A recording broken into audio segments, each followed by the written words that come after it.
All right, everyone, we are live again. Dynasty Mirror Search for Huru. Thank you so much for joining us. Before we get started, make sure you go to dynastymirror.com, everyone. Again, go to dynastymirror.com. This is as the young folks say, the young folks. I don't know if they say it.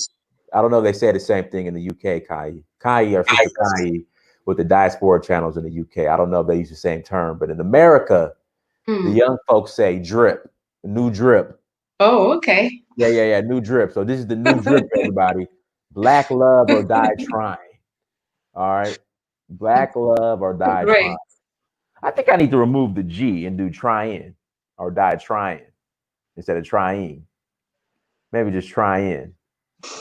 It Hold looks on. great. I love it. I love it. It looks Okay. great. We'll figure it out later. So yeah. So we got Yeah. that going on. Buy some books.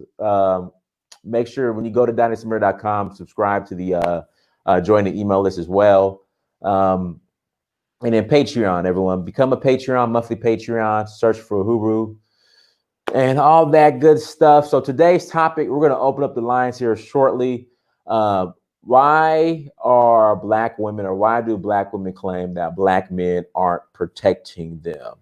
That's today's topic. That's what I keep seeing online. Black men don't protect us. Black men don't protect us. Now, Kai, you being a Black woman, can you kind of expand on why Black women have this sentiment that they're not being protected? Well, first of all, hi everyone in the chat. I hope you guys had a fantastic week, and thanks again for joining us this afternoon. And like I've mentioned last time, this is family discussions. So please, we want to hear from everyone in the chat so we can actually understand what is happening with us and how we can do things better. So please be respectful towards one another so we can actually go home with something and do things better. So what I would say personally, it's not something that I experience, because I have, like I said earlier, last time, my family, we just got each other. That's how we roll. So even like when I came here in the UK, the people that are male figure around, they were always there for me. So, but when something keeps coming, definitely is because there is an issue, because something is not going the right way. So that's why we are looking into that tonight, to actually hear, from the sisters in the chat, or whoever wants to call in to explain, so we can understand exactly where the problem is, and hopefully, find a solution and do things better. But personally, the people, luckily the people that, I grew up with, even where I am, I always have been so blessed to have good men around. So that's what I can say personally. But I would love to hear from all the sisters out there, that strongly feel like, they are not protected enough. So another thing that I can add to that is when, out there, people like the public figures, like I think I did address that with you last time on my platform here, that how come if celebrities like 50 Cent, like Lil Wayne, when they make all those comments, how come there are no, strong brothers out there, are celebrities that they can also listen to? Why don't they call them out and say, you know what, this has been happening for a while now, we want you guys to fix up? So that's what I can say. Like when it comes to putting it out there, I'll say it's not right. Even if I don't live in the state, when you refer to Black women in a certain way, obviously I'm part of that group as well. So I would I mentioned that because I think it's something that we need to address as a community. Now, Sandy Kelly said that this is an African American woman issue. So, Sandy, I want you to call in, Sandy. I put my email in the chat room. Send me email. I will send the link and Mhm. and call in. Okay, and then you can address, you can share your thoughts on that. Now the question becomes, so here in America, I don't know if it's in the UK, but definitely in America, women are starting to shift to becoming more masculine. I'm a strong. You hear this? I'm a strong, independent black Mm. woman. Then Mm. even some bragging how they don't need a man. Okay. So should these women with this idea, or like, in the feminine, I'm a feminist, and should they be wanting protection from black men? Well, that's why it's very important that we actually hear from the sisters in the States. That's why I always have to go back to that, because they, most of the time, I think they are the one that have been exposed to that, the fact that they constantly, and you can start even saying it on like mainstream media, how, the men, especially the one that are out there, portray the women, the way they address them and stuff like that.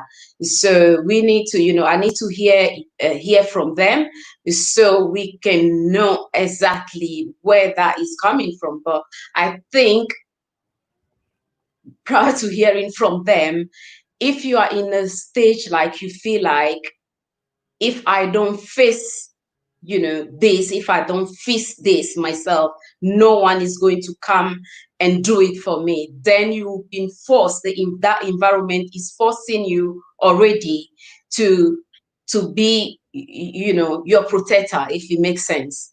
So that's how I can explain it. But like I said, I've never been in that position, so I can't say much about that. But it's a big issue. So if it keeps coming, definitely is because we need to address it and move on, and see how we can do things better. So we need to hear from Right, right. everyone. Yeah. Not all black men are the same. Some of will fight for the black woman and child. Which, I mean, here in America, in Mm, Africa, there's examples of black men losing their lives to protect black people in general. But for some reason, they're forgotten. You know, mm. I don't know why. Uh, so I mean, that has to be taken into consideration as well. But again, if you are, I guess, ADOS woman, all right, please call in. The email is in the chat room. Uhuru at searchforhuru.com, Uhuru at searchforhuru.com.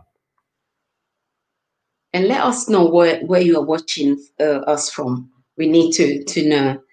And a quick plug is to remind everyone in the chat about Blast petition right now. So if you can quickly put the link in the chat, so for the people that are not aware what is happening, we need all of you to go ahead and sign the petition, so they can grant. I think it has to do with the citizenship. So, Dines, please just put that in the chat. Yeah, let's get that in the chat room real quick. All right, guys. So this is a sign this signature now. Juliet over at Black Sid and Adrian, her husband, they're doing big things in the Gambia right now, and they're pushing for automatic citizenship for descendants of enslaved Africans. So again, click on that link, sign that signature, sign that petition, so we can keep this thing moving. I need to sign it myself as well. So again, Adrian Robertson, call in, email me so you can call in. Adrian Robertson, she says that the I'm an independent, strong woman just has to do with women having their own, black women having their own finances and not needing men for their finances. Which Okay. I don't know. I don't know about that one. I mean, maybe some, but for the most part, when they say that, it's expressing that I don't need no man. Period. I have the balls in the relationship. I don't need no man. I'm the man. Okay. So we need to hear from the sisters. Very, very important. You are here, what you saying, or you just read a comment, but we need to understand exactly why feel like they are not protected enough. Because that is a major role when it comes to men.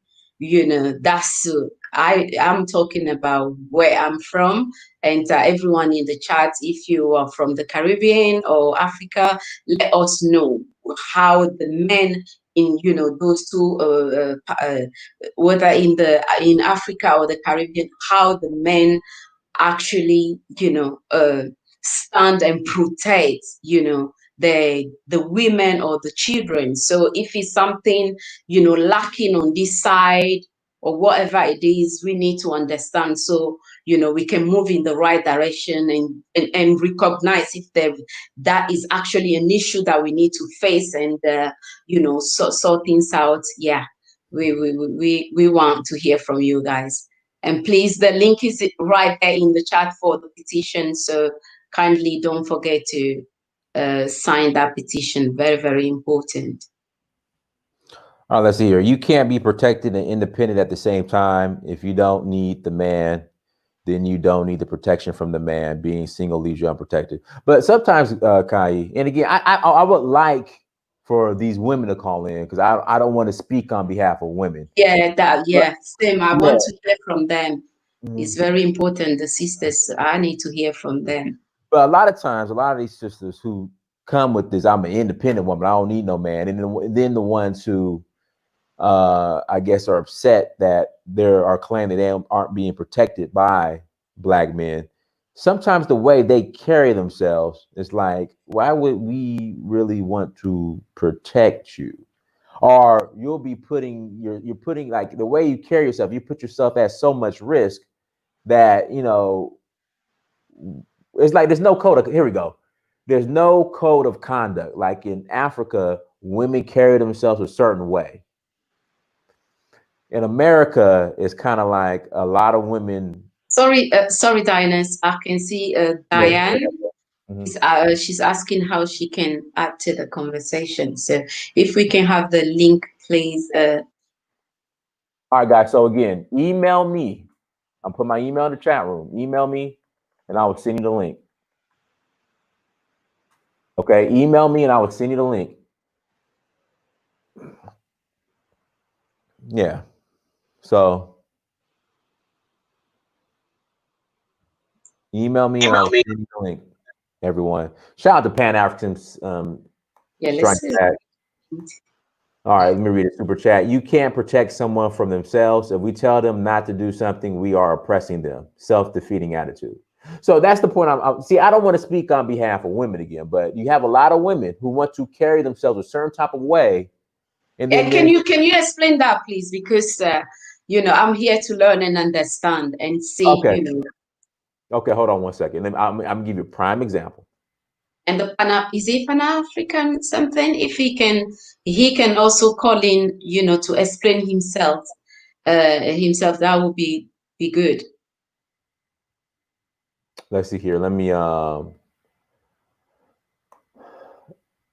Okay, the best way I can explain it is, Hmm.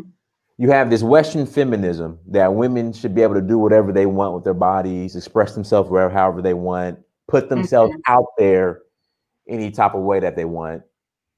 But then they want to be treated, I guess, with respect of a woman, the same respect a woman gets, a virtuous woman receives. If that makes sense.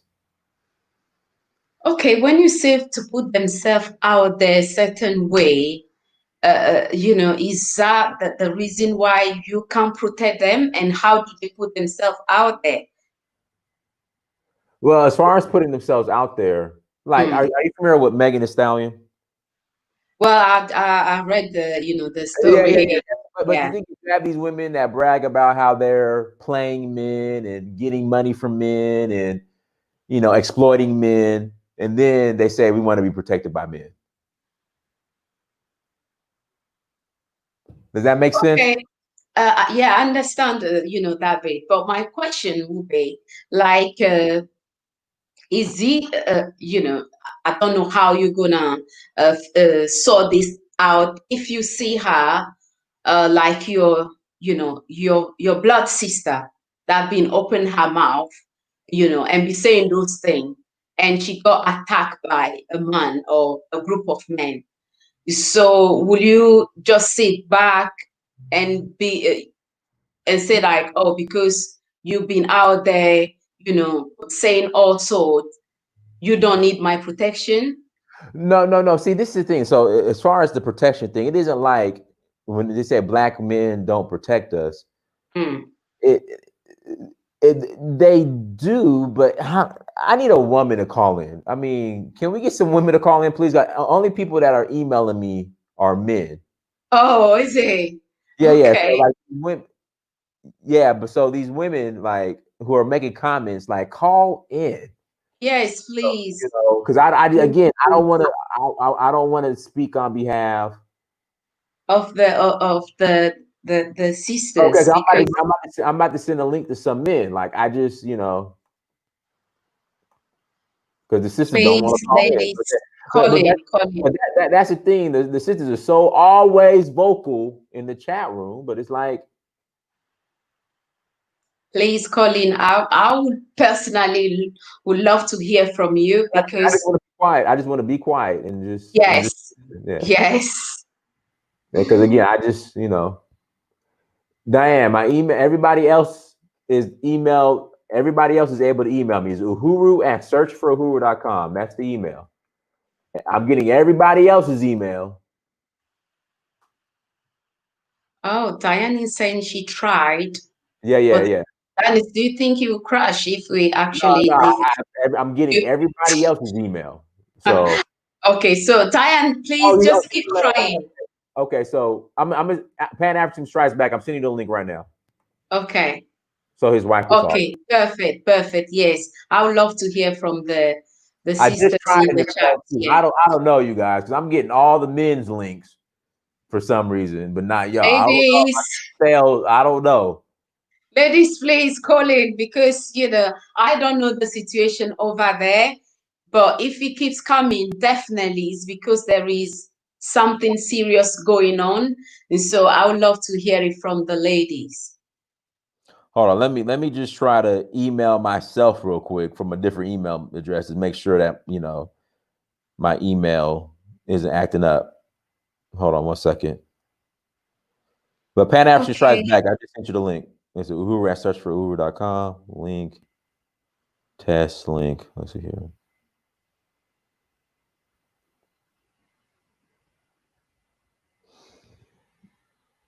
And for the men, I'll just why is it keep Dennis, what did you do?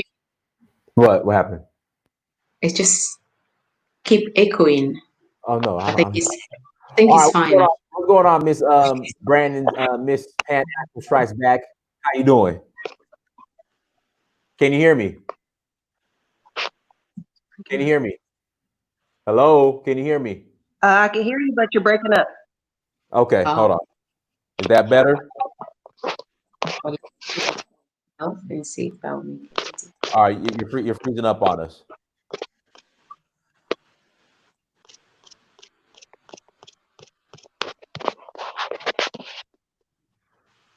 Okay, say something. Can you hear me? Yeah, I can hear clearly. Yeah, I hear you now. Okay, go ahead. Do you feel like you're not when black women say they're not being protected? Can you expand on that? Okay, so Black women in particular love to put themselves in situations, and Yeah, it's them. That's them. It's that. Yeah, see, I knew it wasn't my. Yeah, I knew it wasn't my connection. Please, ladies, call in, call in, call in, call in. Okay.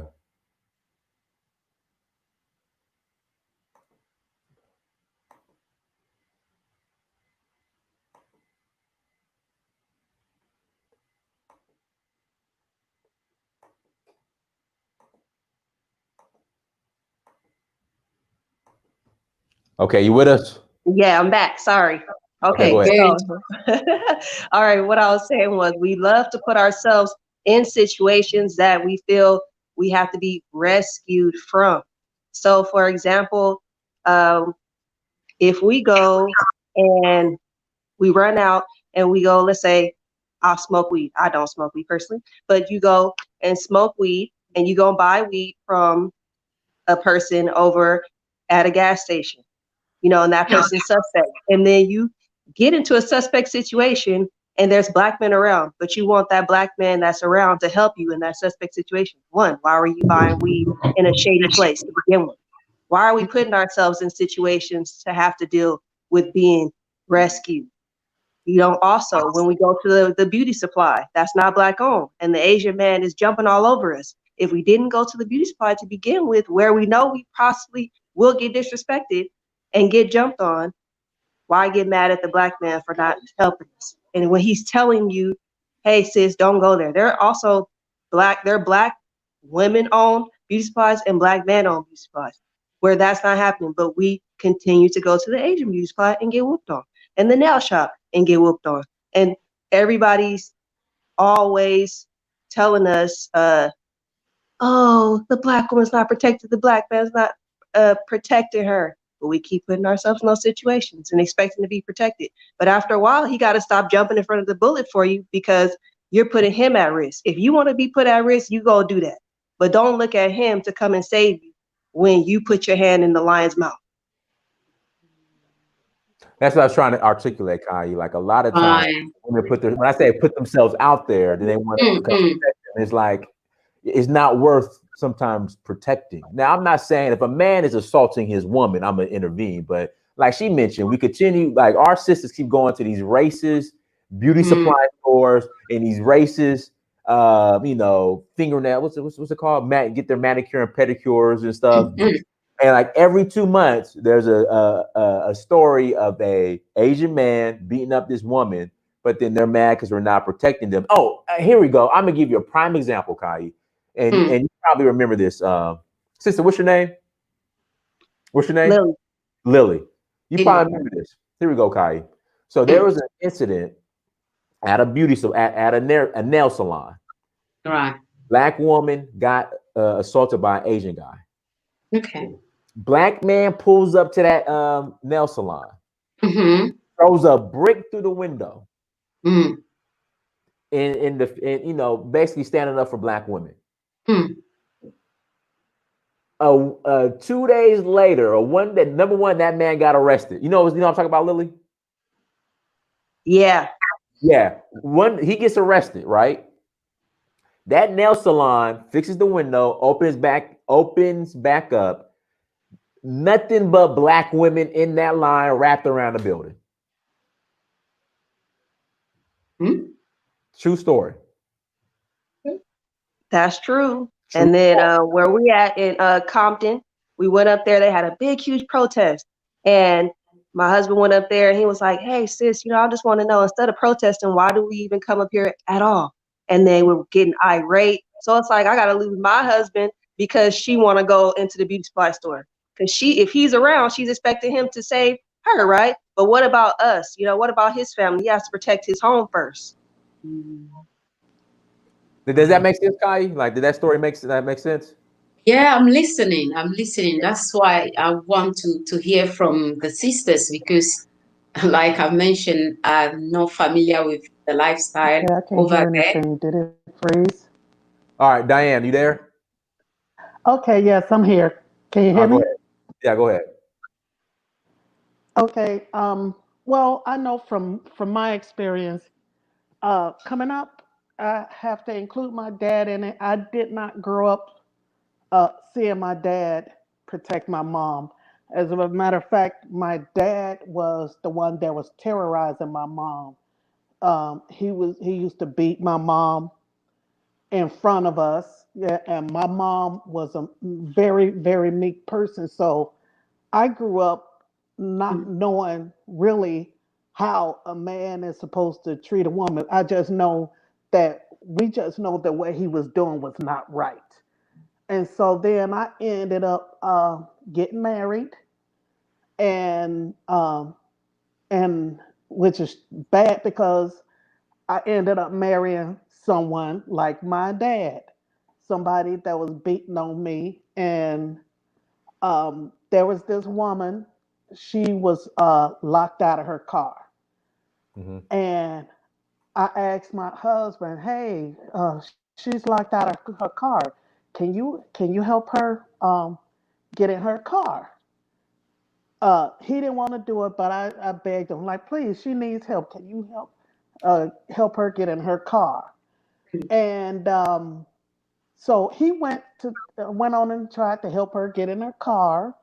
And the woman was married, and when her husband saw my husband trying to help her get in her car, he came down and confronted my husband. And we sitting up here trying to explain to him, like, "Oh, we're just trying to help her get in the car." He didn't want that, so we left her alone. And the woman stayed there, and the husband, he didn't even help his own wife get in her own vehicle. He drove away with his buddies. See, and that's So but that's from my own personal experience. that your husband should have no business helping that lady. You should have left her alone. Want to know why? Because if we gonna pick the wrong man, Oh, is let it that person frozen? deal with that. That's Wow. how I feel. That's how I feel. Let your man take care of you. Let her man take care of her. That's who she picked. That's her problem. Mm. Mm. Well, what are your thoughts, Kayi? Well, it's just very confusing to start That's with, nothing. How is it confusing? I'm because not really sure how it's confusing. yeah, because like for the husband to actually just drove off without not That doing has nothing to anything. do with her husband. That's what So I'm saying. She has nothing to do with her husband. We need to mind our own business. She chose who she wanted to choose. Your husband mhm. needs to take care of you and stop putting himself in situations. Now, what would have happened if her husband got beat up by the other husband? Then she would have been upset. Not have the actual lady, the actual lady that was having that was in the problem. I understand the husband didn't do anything to protect her, right? See, Kayi, you gotta understand, Kayi. Like a lot of this is foreign to you, but in Mm, America, that's just I mean, it's foreign to you because you come from an African background from Togo and in mm. the UK. See, in America, it's just the extreme. That's just how it is. Like, you Wow. know, yeah. Unfortunately. Hmm. So, yeah. So, Diane, anything else you want to add, Miss Diane? Yeah, well, I would like to leave the conversation because it kept breaking up, so I didn't hear what you guys had Oh. to say afterwards. Okay. Mm. Okay, sister. Alrighty, y'all have a well. I'm gonna go back to the regular YouTube, but Okay. you guys have a wonderful day. All right. Thanks so much for calling in. Bye-bye. Alrighty. All right. Bye. I just sent the link out to a couple more people. So yeah. So Lily, in the chat room, Adrian, I sent you the link to. Adrian said that when sisters say they don't need no man, that they need Hmm. a strong, independent woman, it just strictly has to do with finances. I somewhat disagree. What are your thoughts on that, Lily? Sorry, it was breaking up. Can you say that one more time? All right. So can you hear me clear, Kayi? Say that again. Can you hear me clear, Me, Kayi? I can hear you. I can hear you clearly. Okay, I just want to make sure I don't, if I need to change mics, I'll change mics. But okay, so sister in the chat room said that when a lot of sisters brag about being strong, independent black women, and they don't need no man, that it has to deal with finances. I somewhat disagree. What are your thoughts on that, Lily? That statement, I'm a strong black woman. Like what? Like I don't need no man. Like what are your thoughts on that comment? Are you a strong black woman, Lily? Are you a strong black woman? Yeah, I'm a strong black woman, but stronger because I have a strong black man with me, not because I am alone strong. You need two people to be strong. Any woman that's running around here without a man talking about they're a strong black woman is simply just an unhappy woman. It has nothing to do with, oh, I'm strong because I'm just financially strong. You need to be financially strong, spiritually strong, emotionally. What about all those things? That's a term that we use when we hurt. Yeah. All right, Gina, go ahead, Gina. Hey, family, welcome. Okay, so this is a loaded conversation. It goes back to, I mean, we can't just look at it like what it is right now, because it goes back to what happened to us and everything else. It goes back to the relationships that was, grown from white supremacy, as far as I'm concerned, and the distancing that happened, separation of families, and it's happened over and over and over again. I was watching a documentary. It's funny that this conversation came up about how during when people first started getting welfare, and when they started building those projects and putting people into those places, or women and children into those homes, that the one thing that they couldn't bring was their men. And to be able to still get the funding and have the housing, the men were not allowed to live in the homes, and they used to actually send workers out to those homes to clock in to see if you were hiding your boyfriend or your husband or your children's father in that house, and if you did, or was found that you would lose funding and housing. Okay, the in reference to the strong black woman, we know that is a result of feeling abandoned by the black man. Women that go around saying that they're strong black women basically feel like this is a way of arming themselves, making themselves seem like they don't need them. You don't need which don't want you. It's like, you don't want me and I don't want you either. You know what I mean? So now you saying it's the man's fault why you have to wear your armor of I'm a strong black woman? I'm speaking English. Vous parlez-vous français? I speak French, but I think I'm speaking English. What I'm saying is what I'm saying. I don't speak I don't speak. Sorry, just got a little lost because when you first started, it just sounded like BS. So just continue. Okay. I'm speaking to you guys. I don't know what's going on. Yeah. He sounds like an angry black woman right now. Okay, guys. Now I'm angry because you wear a shield. I'm angry because you wear a shield saying you're a strong black woman. Get to the point. Really, let's be nice. Let's be nice. Let's be respectful, please. Go ahead. Yeah, go ahead, Gina. Okay, so answering the question again, I'm not African American. So my, hurry up. Lily, come on. No, Lily, we cannot, we're trying to understand what is happening. So I can speak, because so let her speak. Yeah. Thank you. Go ahead. Okay, so I am Caribbean.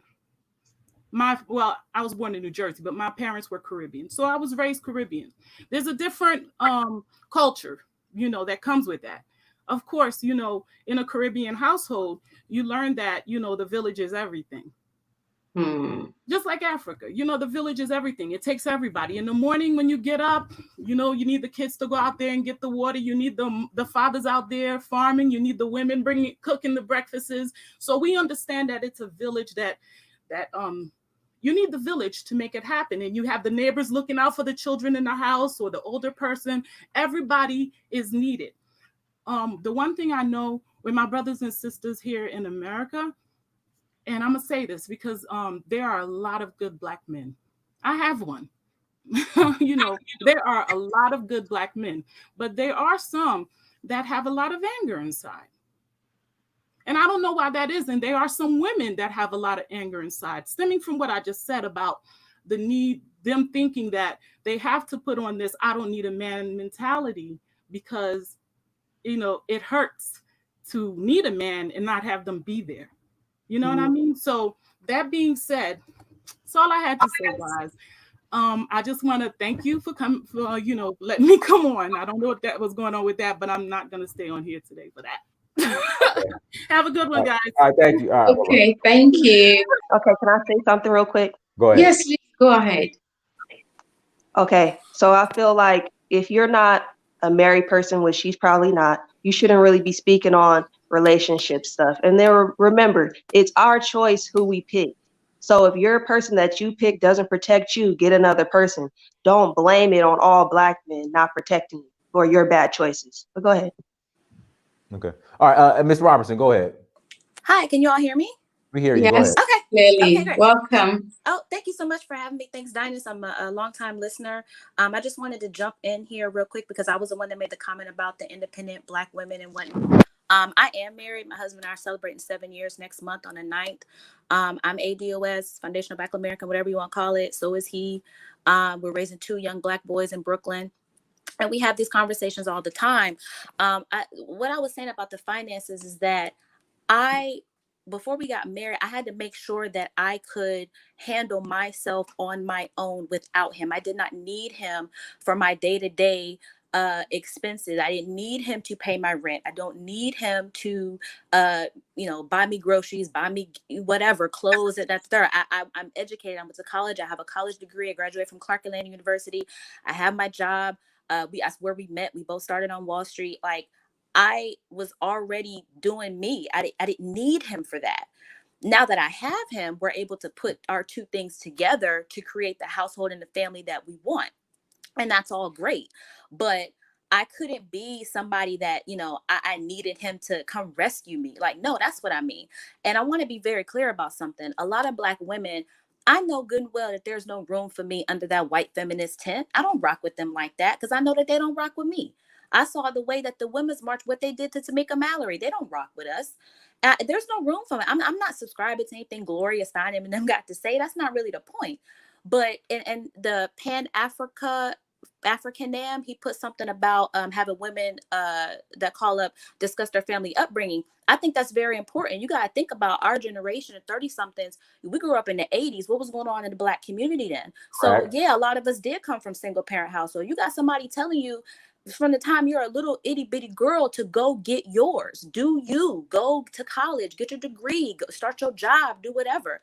There's nothing wrong with that message, but why were they saying that? Because so many of them may have been put in that situation due to various things, mass incarceration, drug use, whatever. So when the men leave and all of a sudden the women are there, what message are you supposed to tell your girl? You don't want that to happen to another generation. So you telling them girls from the time we little in the 80s, get yours, go to college, do your thing, start a business, do whatever, be independent so you don't need them. So you don't end up out here, in a bad way if one of them leaves you. I hope the brother wasn't saying that in jest when he was talking about our upbringing, but we can't leave that out. That's very important. So it's not about, and I want to be very clear about something. My husband and I, we're building this together. This is about, we are committed to this family unit and what we're doing for our boys. We're raising 2 young Black boys in Brooklyn. It's hard. We're not from here. I'm from Cleveland. He's from Dallas. We don't have no family up here. We got to depend on each other. We don't have nobody else. But I am very strong in my position. I don't have a problem with that. My husband and I, we respect each other. That's my husband. I'll submit to him now. I'll follow up under his leadership now that we're married. I wasn't doing that when we were dating. I've seen a lot of brothers in the chat room say that, oh, well, women don't want to follow up under leadership. Well, technically, I don't have to. If you pulling that from the Bible, I'm not required to do that until we're married. I think that's a problem. A lot of Black men almost use that as a litmus test to determine whether or not the woman is wifeable. Adrian, let me ask you, what if we're speaking on like a community building setting, like not marriage or relationship, but more community? Well, another thing to talk about community. So the other woman was talking about the man that showed up and he's all upset because another man is helping his woman or whatever. But the question has to be raised. Well, who raised you, bruh? Why would you not be, like I think the sister said, why would you not be the one out there helping your woman? Why another man got to come help her in the first place? So when we talk about community, I question, and these are conversations I have with my husband and he laughs all the time, but it's like, who's raising y'all? What conversations do you all have with each other as men? Like, I think right now in the racial climate, I'm happy to see these brothers out here for Breonna Taylor, people, brothers in the streets marching, whatever. And I think that's wonderful. And I think I saw the same thing with Sandra Bland. But that's because they're fighting a specific enemy about white people, racism, white supremacy, and whatnot. But when you look within the community, we got a big problem with you all not checking each other. We got up here in New York. I don't know if a lot of people saw this in Long Island, New York. I'm a real estate broker. I just put a black family out there in this very same neighborhood where this white man was harassing this black woman. Brothers showed up. It was Crips out there. They showed up. Black biker cubs. They showed up for this black woman, and to say and give the message: we're not gonna have you, this white man, terrorizing the single black woman. She's in there with her baby. They doing all kind of crazy stuff, and I think that's wonderful. But I do not see the same thing sometimes within the community. I give you two very unfortunate examples. Two of my sorority sisters got killed in the same week by their black husbands. And I know it's very important. The sister talked about we got to choose better. But again, sometimes you don't know what you're dealing with until you bring him home after the wedding. One of them got shot in front of her child on a Monday. Her husband was a banker. They both were bankers. They worked up here on Wall Street. On paper, the brother looked great. Another one got stabbed by her husband. Her husband was a judge. Again, on paper, the brother looks great. He's a catch. Who wouldn't want him? But then you bring him home and he's doing that. Can I interject real quick? So sure. I used to work in corporate America. I'm gonna tell you right now. See, when women are looking for men on paper, like as far as if they're doing well in corporate America for security, like you're doing it the wrong way. The reason why I say that, they don't have bigger outside of corporate America. You're setting yourself up somewhat for failure. The reason why I say that, I made good freaking money at my corporate job, but I'm telling you, the majority of people in corporate America are miserable. All right, and they bring that home. Mm-hmm. And like when I left corporate America, even though I'm not making the money I was making, I feel so much better. Mm-hmm. Like my relationship between my son is so much better. Like you don't understand. So I think when we look at, oh, he's a lawyer, like corporate titles under a white corporate system. Mm-hmm. Oh, he's a lawyer. He's a judge. He's a accountant, but he doesn't have purpose outside of that. I mean, you're kind of, I don't want to say, and I'm not justifying what happened. That was terrible. No, I understand. But I guess what I'm saying is that when you start to look at these brothers, like from a woman's standpoint, it's like, okay, this on paper, this brother got it together. He doesn't have any children. He has a great job. He's doing his thing. I'm doing my thing. We bring it together, and we can do big things. We can build. We can have community. We could do whatever. But what I'm saying is, the interactions that we have. Look, case in point. There was another unfortunately, young black girl got killed up here at a party in Brooklyn. Why? Because she didn't want to dance with a guy. That was a black guy. He pulled out a gun and shot her in the eye. I mean, it's this notion that, and again, when you look at the comments of brothers are saying that they don't listen to it. They don't want to follow up under our leadership. What is this concept of ownership that you feel like you got to have? It's this thing about like, I don't have autonomy over my own thing. So the backlash to that is, well, I'm a strong, independent black woman. You're not going to run me. You're not going to have ownership over me. Okay, excuse me. Sure. Can I just add real quick? So just to go back to your most recent comment about the party, There we go again, going to probably a party we had no business going to, being around people we don't know. That's one.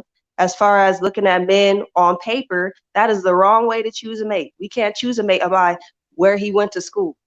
You have to literally go and spend time with that person. See, with Black women, they have this narrative being pushed right now where we need the man that's a lawyer, you need the man that's a doctor and all that. That's totally fine. But what about the man on the inside, like Dynas was saying? You cannot choose a mate from paper. You will go wrong every time.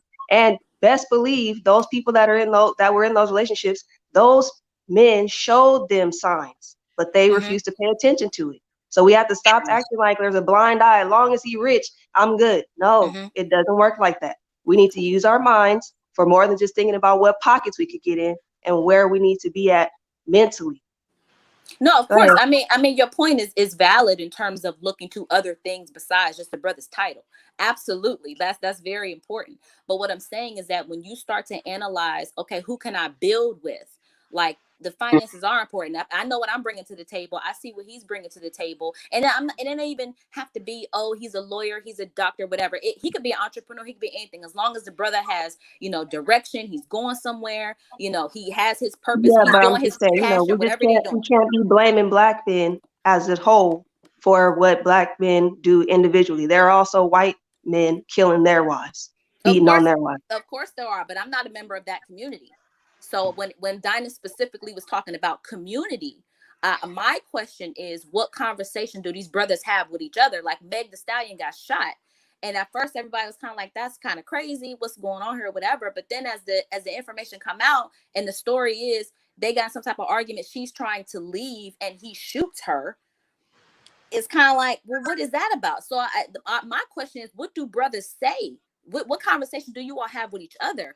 What kind of way are you raising your sons? My husband, we got 2 black boys we raise. I got to be very careful about the message that we put on in front of them. No, you can't have that. Even the way that they play with little girls at the playground. I just want to say this real quick. If we operate on a European system, we can't blame black men for that. And that's what's happening. What do you mean by so that? what? Yeah, exactly. Lily, can you expand a little bit more on what you just said, please? So we are operating under the white man system. We wanted to do everything that he shows us we should do, and then blame the black man for when it doesn't go our way. That wasn't created for us. So therefore, that's why we keep on going through what we go through.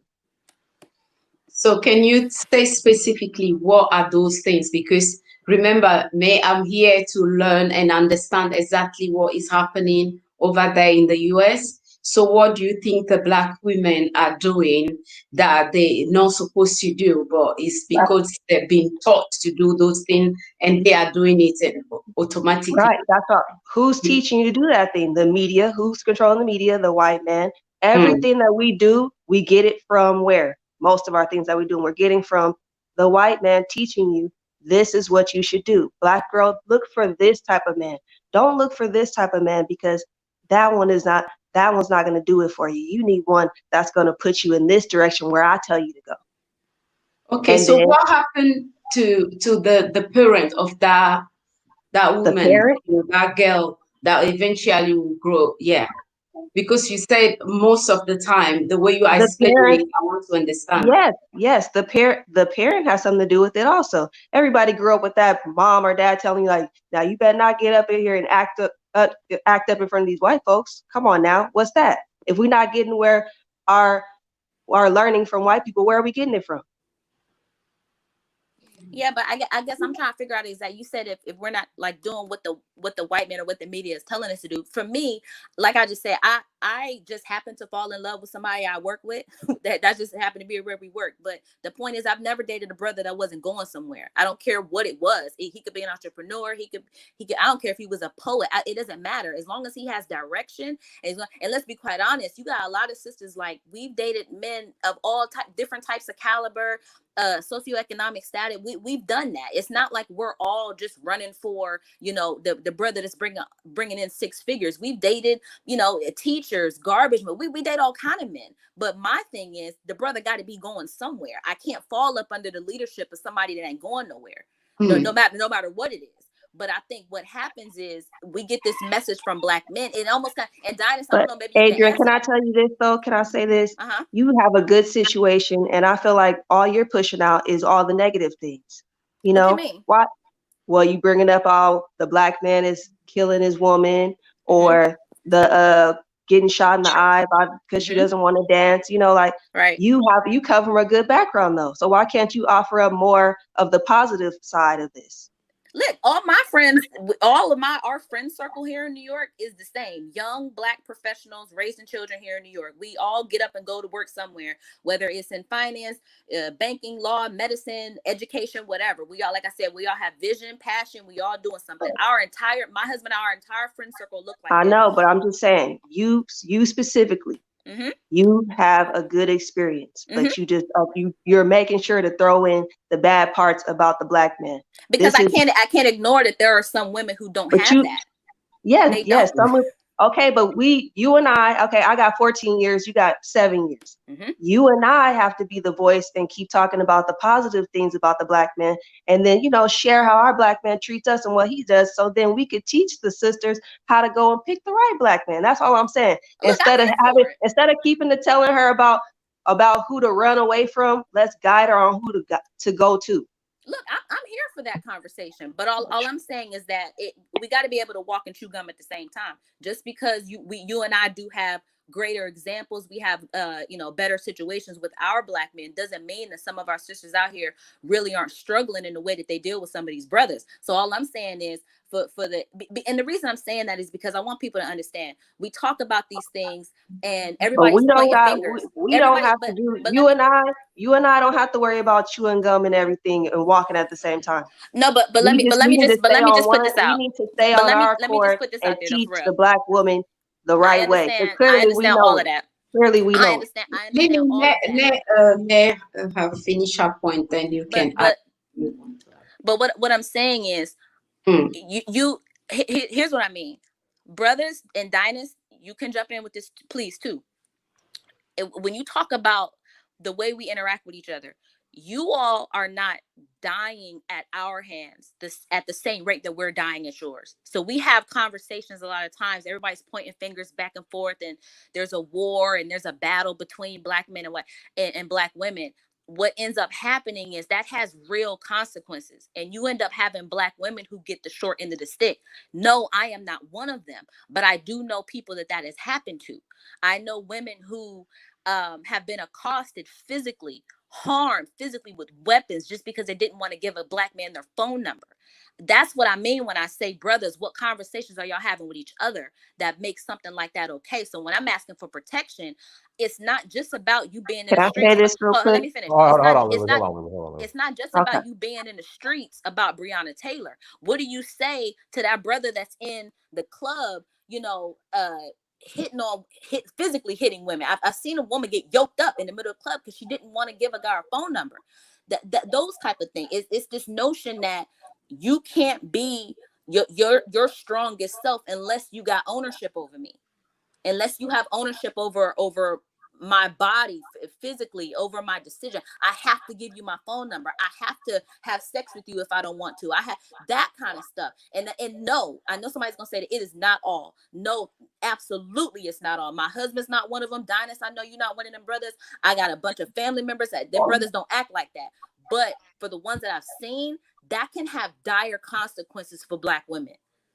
It can. You got a lot of us dying up at the hands of it. It's not just the sister up here. I said this sister in Philly got shot in the head because she didn't want to talk to a man in the club. So she walked outside, he's pulling a gun and shoot her. Why? Why do you have to have such ownership over me like that? So what is my response? My response is gonna be just as extreme. Well, I'm independent. I'm strong in my own stuff. It's like we can't act like women haven't had the short end of the stick. For a lot of these time that we've been here after slavery, we had a time the Black family was together, but from the time that started to break down, we were by ourselves over here. That whole single parent thing, it wasn't single parent, that was single women raising these kids. We were by ourselves over here doing that. So now I want to raise a generation that's going to be strong, And brothers acting like we at war. We're not at war. We just want to take some of the power back that for a long time we didn't have. For in some instances, we still don't have.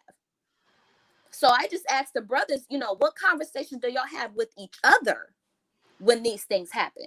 Look at the conversation that was going on within the Black community when the R. Kelly thing came out last year. Okay, let me interject on the R. Kelly thing. Now, so this is my problem with that. R. Kelly's a monster. But at the same time, you had women who were taking these settlements and going on luxury trips with this settlement money. Now, I'm not excusing what R. Kelly did. It was disgusting.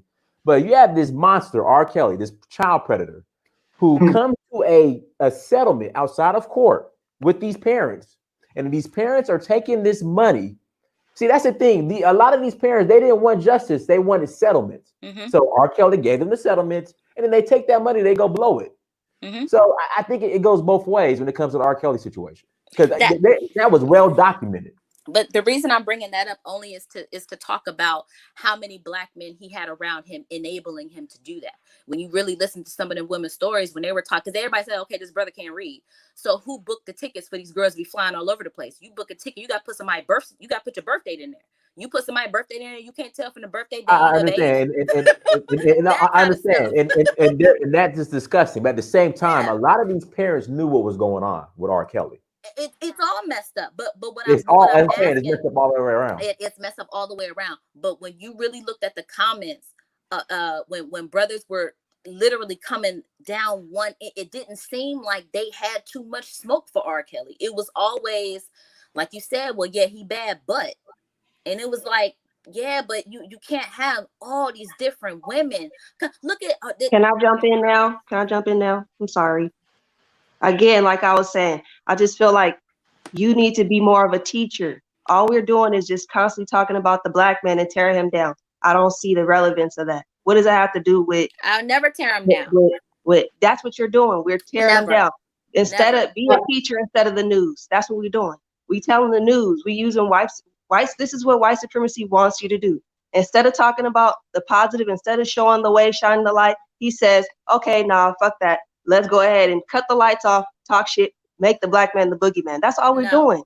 Never. That's all you're doing. You're making the black man the boogeyman right now. No, it's not, because that's what you're doing. I think where I get from her point is, when some of the black men don't do what is right, what do the other black men actually do in order to, have maybe like a conversation with those that are not doing what is right.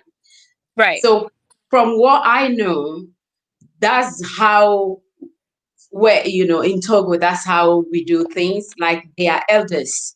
So if there is a woman or a man that is not actually doing what they're supposed to do, those group of people, they'll be the one that will call you in and make sure they explain things to you, that we heard you did this, you did that, and they put you in, in check.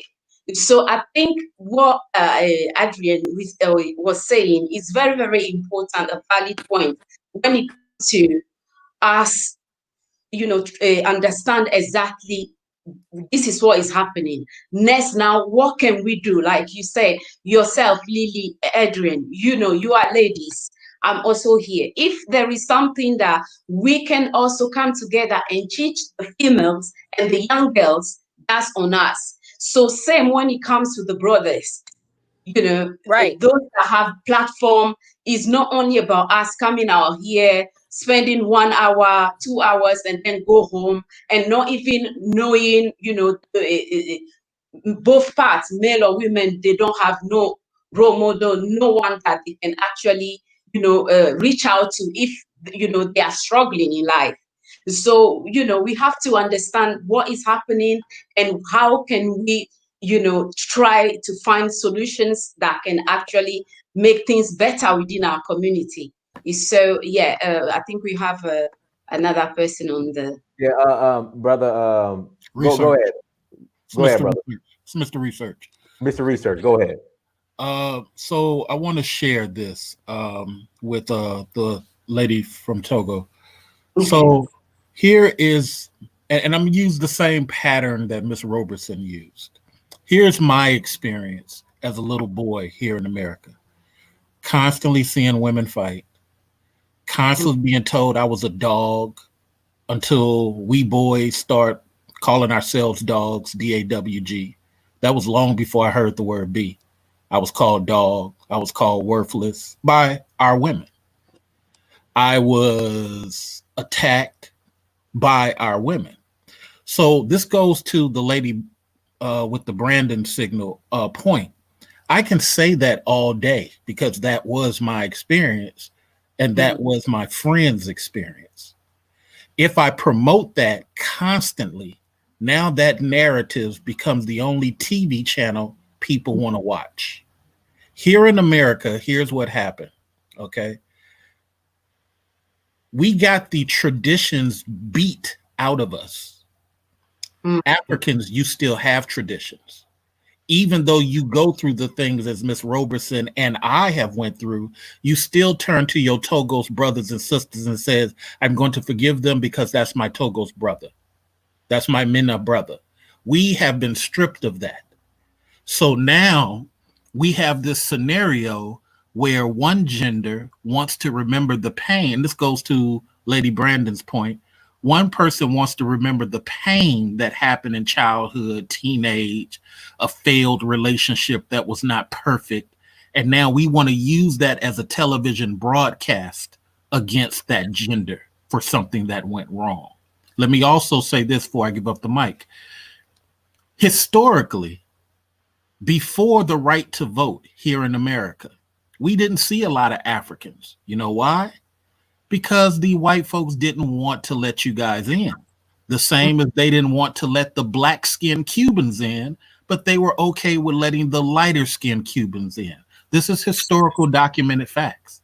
So there was a dark problem. Now, before the right to vote, our black women, even though white women were walking around talking about suffrage, they weren't hiring our black women.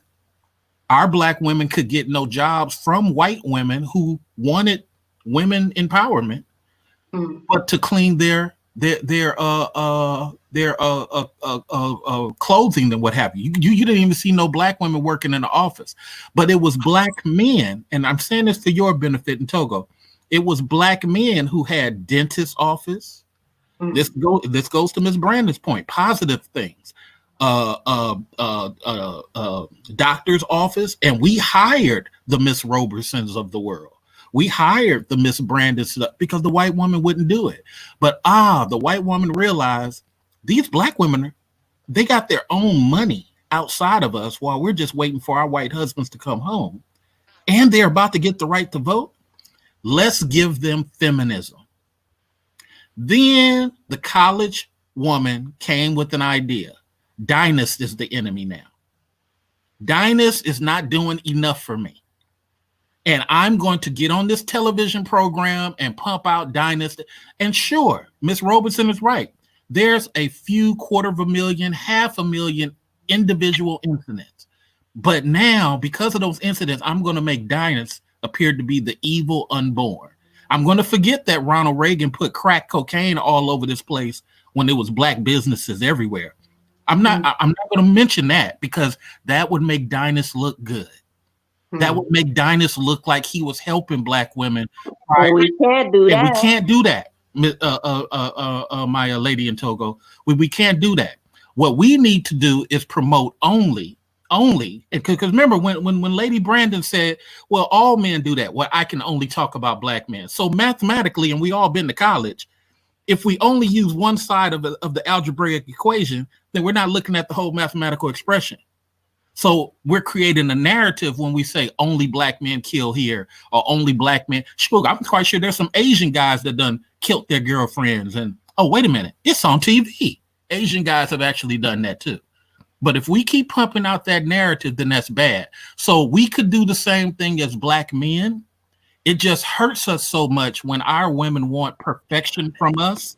No, I wait. I'm trying to finish, my lady. Adrian, let him finish, please. Thank you. No, I understand. But I just want. That's not what I said. I just want to make sure. I didn't say anything. I didn't say Adrian. I was just specifically talking about what happens within my community.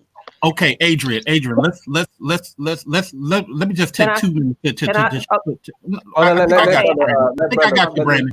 I think I got you, Brandon. Adrian, let me just take 2 minutes to share with you. Even though that was not your intent, when you repeatedly give 5 examples of the same thing, what do you think the listener is going to come away with? Adrian, when you repeatedly give 5 examples of the same scenario, Adrian, the listener is going to come away with that. So anyway, I'm gonna be quiet, but I just want the lady in Togos to understand. I'm sorry, I was muted. Okay, sir. Can you, Adrian, 1 second, please? Can you put your email in the chat, please? Or if you have Dynast's email, just email him, and then later, me and him will gonna talk. Can I say something real quick? I apologize. I just wanted to tell the guys' experience how most of this stuff isn't true, and like a lot of times that was great. I'm glad you came on and said it because I was explaining, but it seemed like they don't understand what I'm saying. But I'm glad you came on and described your experience because the black woman's tongue, when we get to starting to spew, that's it.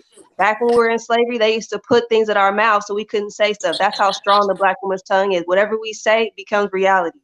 So if we speak the truth, the positive, that's what it'll be. If we speak the fake and spew negativity, that's what it is. And that's what we're feeding right now. We're feeding negativity about the Black man, and that's wrong. Okay, but the question, Dynas's question, the whole topic of the show was about why do Black women not feel protected? That's what I'm specifically answering. Like, is that not the topic of the show? We're not just talking about Black men in general. Am I wrong in that? Isn't that what he was asking? So if I'm saying, hey, thank you. So that's all I'm saying, is that these are some specific reasons why some Black women might feel that way. That's not fair. And I feel like that's intellectually dishonest. We need to have an honest, this is why we can't get anywhere in the Black community, because we can't have an honest conversation. I'm not talking in absolutes at all. I'm not saying all Black men are like that, because I'm not married to a Black man that's like that. I would have never married my husband if he was like that.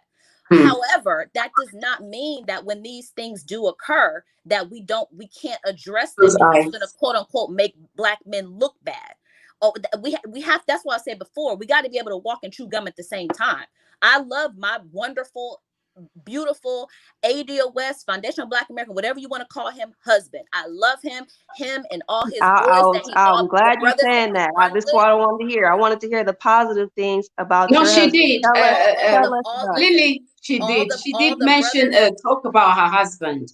All the brothers I'm talking that about he what run she's with saying right now. They're positive Black men. He surrounds himself with nothing but that. Like I said, our whole friend group, our whole network in New York is nothing but brothers that are doing their thing and handling their business, married to Black women, raising Black children.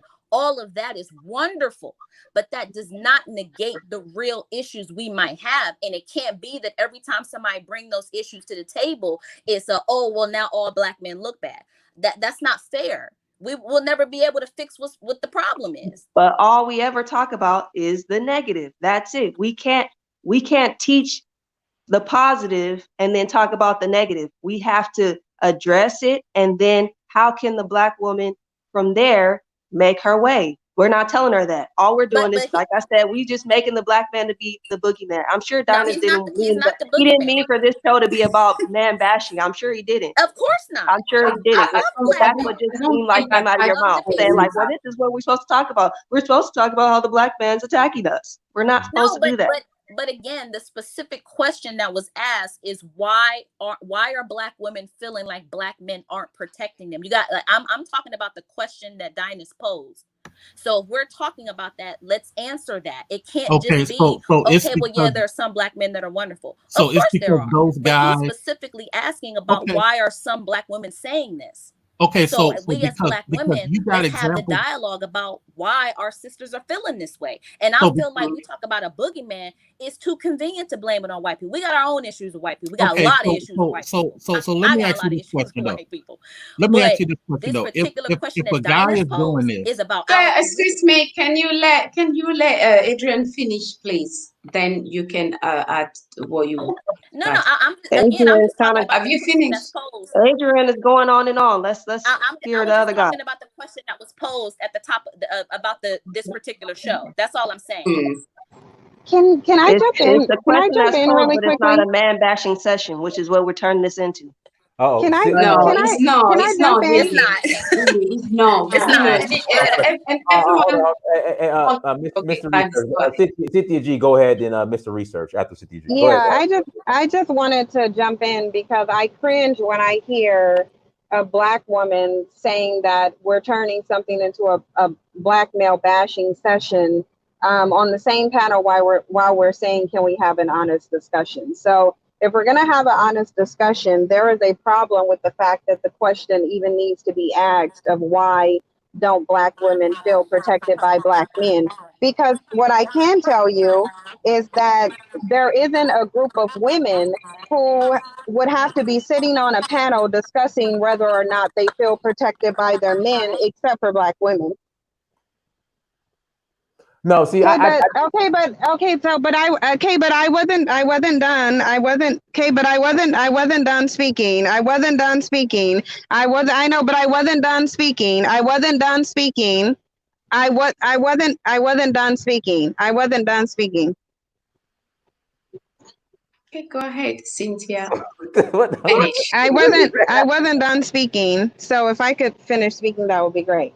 there is a problem. So just by virtue of the fact that there has to be not just one discussion, but multiple discussions about why Black women don't feel protected, that is a problem. And it is not bashing Black men to discuss why Black women don't feel protected, because really, Mr. Research can ramble off as much history that he wants to, but the history that he can't tell us is when Black men ever protected Black women. Keeping in mind, protection means that you are preventing something from happening to them. So if we're going to say that Black men has ever protected Black women, then we need to also discuss what he has protected Black women from. For example, white men are protecting their community from being preyed on by Black men. Number one, by stopping them from doing things. And if they do stuff, putting out such a fear consequence that it sends a message to other Black men and other groups of men in general that you cannot come in our community and do things without consequence. So if you look at it from that perspective, Black men has never protected Black women. That's number one. Number two, Black men are not protecting themselves or their children, because if Black men were protecting themselves, they would not even, you wouldn't need to go hold up signs to say no justice, no peace, Black lives matter, if Black men were protecting themselves. So if we're going to be honest, then Black men should just come out and say, well, look, we're incapable of protecting ourselves, so therefore we cannot protect you. We didn't protect you from slavery. We didn't protect you from plantation rape. Even after you got off the slavery, we didn't protect you from being raped while you were being in service in the home. I don't need to, and neither were you, and neither than you, and neither were you, and neither were you, and you were. I gotta mute this. This is just pure propaganda. Do you know the amount of men that got lynched on the plantation? We were not there. So Exactly. yeah, I agree. Exactly. It's not propaganda. No, it's not propaganda. It's not propaganda. It's reality. Okay, it's reality. No, there's never been. It's reality. There's never, It's not ever, propaganda. ever It's reality. And I don't care how much you sit up here and scream black male bashing. I don't care how much you talk about being programmed. I don't care how much you talk about that. The bottom line of it is, this is reality. You can say it's in the white man's book, but unless you're 150 years old, unless you're 150 years old, then you can't even speak to it. Are you over 100 years old? I don't think that you are, and neither were you, and you weren't either. No, I don't. That's yes. Ladies, just let one person speak at a time, please. Hold on. Mr. Research, go ahead and respond. Thank you very much. So a lot of these things are said for profit. People in America have realized because they don't They're have being said because it's true. Cynthia, please let him finish, please. People don't have the traditions that Africans, Latins, and a couple of these people have. These things still go on in their community.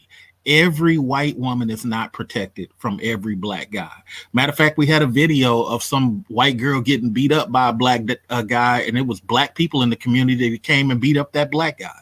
So the problem with when you hear these gender profiteers speak about stuff, they're doing it here in America because they realize they can pay their rent. They're not doing it because they have any historical reference point. So let's talk about the historical challenge that was just given. Let's be intellectual. So a history of protecting black women. So as I stated earlier, there was a time when black men were hiring black women. Matter of fact, the Pullman Group created the first documented women's economic national conference. That was created by black male dollars. The famous guy who made sales, I forget his name, but he had a whole string of abolitionist houses for female runaway slaves. So this stuff that these gender profiteers put out is basically so they can pay rent. The other thing I would say is, let's be fair to what was said. Half of what was said, I will give credit. Look, I'm a black man. I'm from the streets, but I'm gonna be intellectual about it. Half of what was said was true. There are a lot of guys that are not doing what they should be doing by the way of their children and or community. See, I can be fair and honest. But at the same time, when we go back to the topic that Ms. Robertson said on why a lot of ladies feel the way they feel, what I'm telling you as a Togos woman and all Africans, many of these women were taught that the Chicken George black man was her slave. They don't speak about black men on an equality basis. They speak about black men when they need something. And I'm being intellectually honest. They need, when they need something, they speak of it. But let me ask you this here. Let's take black guys out of it. Why are the children not the most educated? We clearly have the most college educated black woman. Why are the children failing? See, we can't do this gender bashing because we as men have equal documented things that we can say. So going back to Miss Brandon's, let me get back, Mr. Reach, if I could jump in for a second, and ahead, that's sir. my point right there. So that's why, you know, when it comes to this, okay, well, the statistics say 60% of this is black men. You know, if you look at the statistics as well, it's equal. That's what I'm saying. We both need to come together to the table. Hey, we both say we're sorry without going back and forth on who did worse. I guess. Well, Dennis, it's just like when you and I talked before you moved, and I said that there is no such thing as blacks commit most crimes, because the word commit does not appear in the FBI statistics. Just because you got arrested doesn't mean you committed anything. It's all about convictions.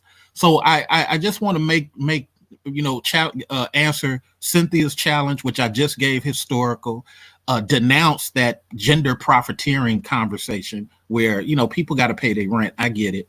They want a following for people to get angry at the other side. But I also want to meet Miss Roberson's challenge of being intellectually honest. Yes, the conversation is about women feeling unprotected, but I do want to ask, what are we to do if we use Miss Brandon's point of women who put themselves in situations and want somebody to get out of it? I can't ask the lady from Africa here, Miss Togos, go over here and deal with these Arabs. Now the Arabs slap you around. Now you want these Nigerians to come and help you. That doesn't make sense. You should have did business with the people who were like you. And that's what Miss Brandon was saying, and that's what I want to bring it back to. So yes, you guys do deserve to be protected, but sometimes at what cost? At whose life? And where does the responsibility of the damsel in distress come to not go into the dark tower to begin with? Okay, so what are your suggestions? Because, you know, obviously you touched on a lot of things. So what do you think we can do to actually find a solution, you know, when it comes to the way both sides have been, you know, hurt, and there are other forces that actually contributed to these whole things. But obviously, I don't know about you, but we are having this conversation because you know, I don't like what I see. I don't like what I hear, but we can't just sit back and say, okay, it's not affecting me directly, so it's not my problem. But I think it's our problem. So, you know, as a one family, we should sit down and find ways. You know, if you know there are certain type of men who will be out there, you know, connecting with the young men, and you know, same on the women's side with the young girls. And you know, think your suggestions. You know, now I think I'm start understanding more, you know, the problems. So let's, you know, try to come up with things that we can do in order for things to change, so that next 5 years, 10 years, you know, hopefully we're not going to be having this type of conversation. So what do you think, you know, men or women can start doing at this point? Can I say something? Yes. About that point? Oh, okay, perfect. Okay, so I'm a mom, and I think that one thing that we can do as women, if you have sons, it is your responsibility to teach your sons the right way, you know, and it's also your responsibility to get your son a father in the home and make sure he has his balance. You know, a lot of times, a lot of Black men are hurt because, you know, they didn't have a father or they didn't have a mother. You know, those things matter. The home training matters when it comes to the development of the Black man and Black woman. So that's one way. Somebody else give some. Well, I'll give I mean, another. I'll just go back to my original point was just in terms of, Lady Brandon, what you said about you and I being able to teach the women the right way about picking the right guys or whatever. All I'm asking is for the brothers to have the same conversation on their end. Well, I don't know what private conversations they have. I'm not in them. All I know is I see what ends up taking place Adrian, when we start to interact. Huh? Adrian, this real quick, but see, I've never came in contact with any men. Like, I don't know any men that have, that physically abuse their women. Like, I don't know any. So when this happens, it's like a one-off. So I don't, I never But came in contact with a man that got shot down and shot a girl outside the club. Like, I just, and I understand that those are extreme, but I feel like that's also a part of the problem. You may not know the way your brother act behind closed doors when he's with that woman by himself. Y'all may not know that, but all I'm saying is that for the same way we got to hold our sisters accountable for picking and choosing the right type of brothers, making sure that we do have a man in the home, making sure that we stop all this single motherhood deadness tracks, so we don't have another generation that came up the way we did. I'm committed to that. Okay. But all I'm asking is that my brothers have the same conversation and y'all hold each other accountable. And that it's not, well, yeah, some brothers are bad, but no, it's some brothers are bad. And we, the good brothers, are going to be committed to starting to correct some of this foolishness. And we're going to hold each other responsible. We're going to make sure we bringing up young Black boys that are not going to behave that way. That's all I'm asking for. Like I said, my husband and I right now, we raising 2 Black boys. Lady Brenda said she got sons. I take that very personally. I'm raising somebody's husband. I can't have him out here wilding out. I can't have him thinking that his masculinity is built on him being able to control women. That's not cool.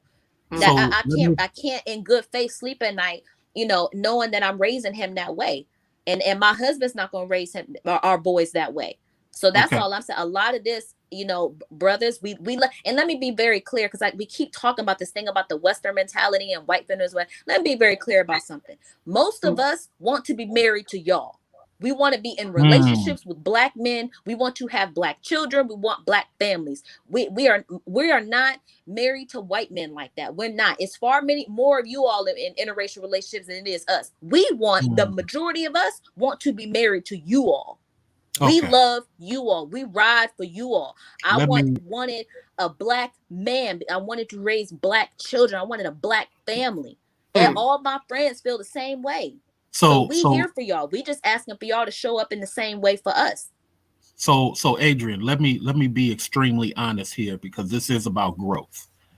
Do you realize, Adrian, that most Black dudes act like teenagers until they get about 34?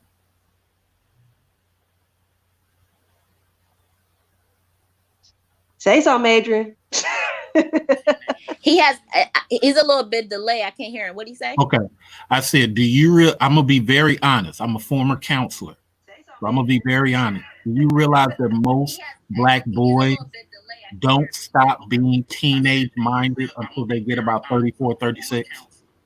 I'm going to be very honest. Do you realize that most Black boys don't stop being teenage minded until they get about 34, 36? I mean, I agree with that. They always said women mature faster. I understand. Okay, so with that said, Adrian, here's whoever's watching it on YouTube, you gotta cut one out because I hear feedback. Go ahead, Mr. Research. Here's the problem with that, Adrian, and this is coming from a guy who counsels. Okay, a lot of guys are so wrapped up into women because of the demands of women. I'm not saying it's fair. I'm saying this is what it is. You have guys that will put women above their own son. You have guys that will put dating above getting a house. I had 2 friends who got homes just because the Black guy was chasing behind a girl and kind of lost everything and lost his house. You have Black guys who are they're not enough Black guys who are around warrior mentality men. So when you say Black men, please understand, a lot of dudes are not men. A lot of dudes are Black boys. That's right. And their actions are Black boyish. What Miss Brandon is saying on vetting and picking better puts a lot of onus on the woman in Russia, in Africa, in France. Hey, what can this guy do that I'm already doing? But see, that's not what's happening. What's happening is many Black women are calling themselves women, picking guys, and then critiquing those guys for not having those manly standards. Well, take me for example. I've dated women, and when I find out that a woman is not in a good career, she's undecided on what she's doing, it don't matter if she's getting the bag. She's not a good fit for my circle. And this is what women have to do, because as I said to the lady from Togo's, we're lacking traditions. I'm watching some Indian dating shows, right? So, well, forgive me, Indian marriage shows, and the criteria they have just from going from 6 months of dating to marriage is incredible. Our women and our men, going back to solutions, we have to start vetting on that level. And women have to start vetting on that level. Stop calling every guy a man. Every guy ain't a man. Just because he's 36 and he got a Maybach don't make him a man. How he deals with pressure makes him a man.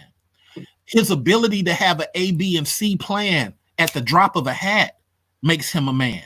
So it's hard for us brothers to have these conversations because most of these dudes would put women above his own son. Let me say it again, because I know you got a delay. It's hard to have these conversations with these dudes because most dudes want to be Chicken George and be entertainment and not talk about mathematical or strategic solutions. So that puts it back on the women many times, to Miss Brandon's point, to vet better before you call this person a man. The bag doesn't make him a man.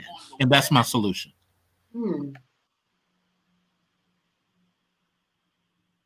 Ladies, what do you think? So I think that it's not about like Adrian, the term man, you know. I felt like he was tearing down himself a little bit with that, because numbers and everything like that, age and what you do has nothing to do with it. That's some more to do with the maturity level. Men, Black men especially, need to stop tearing themselves down when they talk about themselves. You can't be saying who's not a man because he doesn't have this or because he does this or that. That's just maturity. That's his mental health. He is still a man. And that's why our Black men kind of act the way they do, because they always look at as less, you know, and then they start to look at themselves as less. So I was with you, but then I was falling off a little bit. Well, here's why I say that, Brandon. Here's why I say that. Let me clear it up. If I can just answer what the brother was saying, I think that you've pointed out a lot of the stuff I was saying in terms of the conversations that you all are having with each other about what makes a man. You know, to Lady Brandon's point, how are we supposed to choose from that? I looked up and found my husband. You know, a lot of our friends, like, we looked up and found them, like, and I know it, you know, for the most part, you know, these brothers out here, they trying, they getting up, they're going to work in whatever their respective industries are, they doing their thing, whatever. But for the ones that you're talking about, what are we supposed to do with that? How are we supposed to build? You know, Donis, you have a lot of shows about community building. How do we build with brothers who are running around acting the way that this man is talking about? You let them get around what's left for women to choose from? So that's why I went back to my initial question was, and again, Donis's whole thing about Black women talk about they not protected.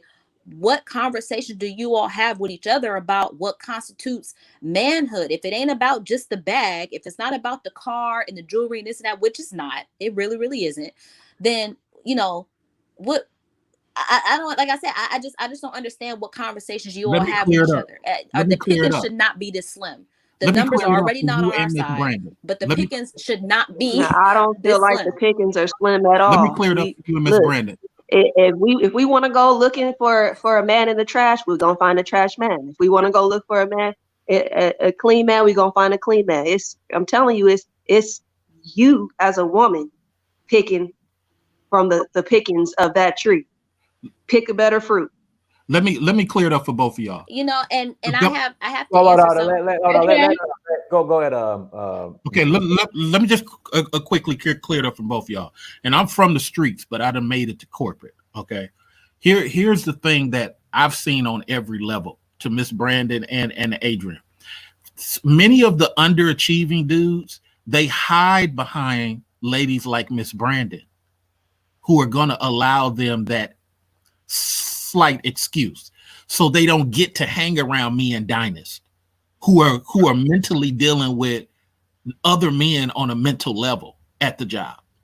They hide behind these and I'm not trying to say we should shame these guys as not men, but I'm saying that in order for these guys to be mentally sharp to deal with women, families, and children, you gotta allow them to get the critique of Mr. Research and Prince Dynast, because we're dealing with high level white Latin. We dealing with some high level stuff.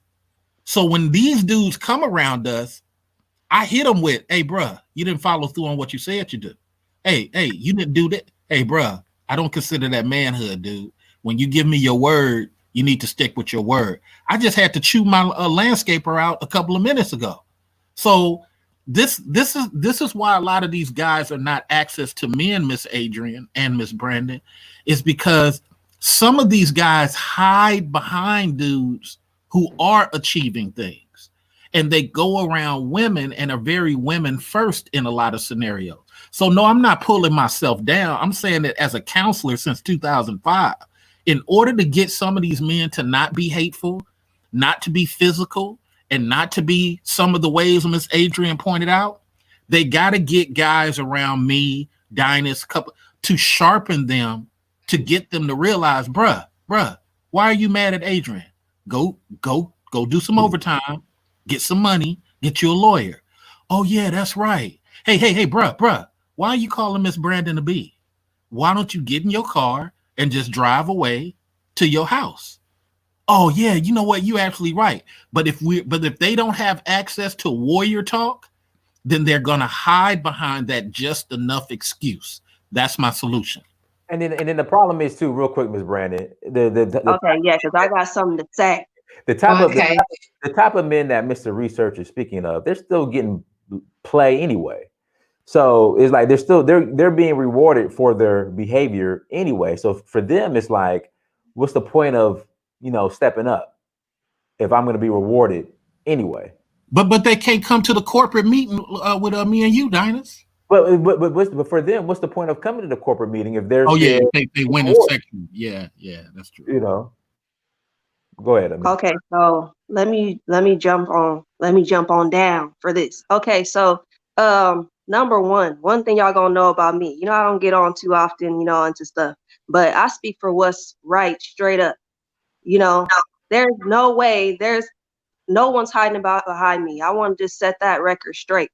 There's no woman like me that's gonna have a man hiding behind her, because she's gonna check her man from the gate at any other man around her and any woman around her that's not living right.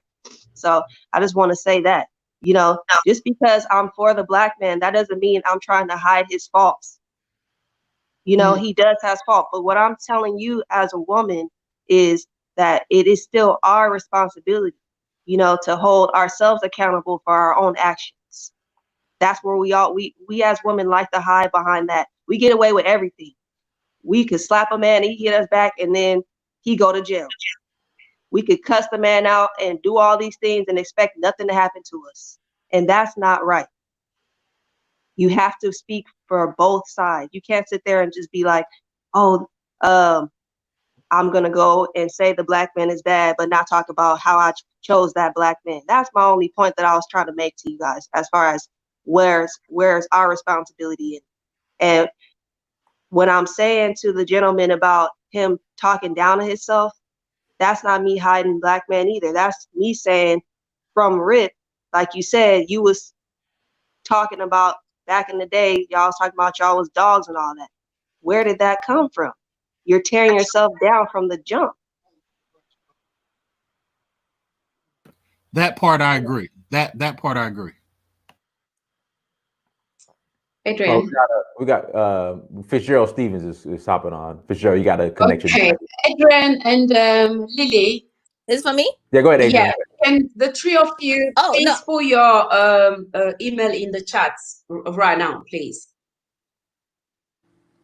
The three of you, Lily and the counselor, yeah. Oh, okay. Fitzgerald, you got to connect your devices, Fitzgerald.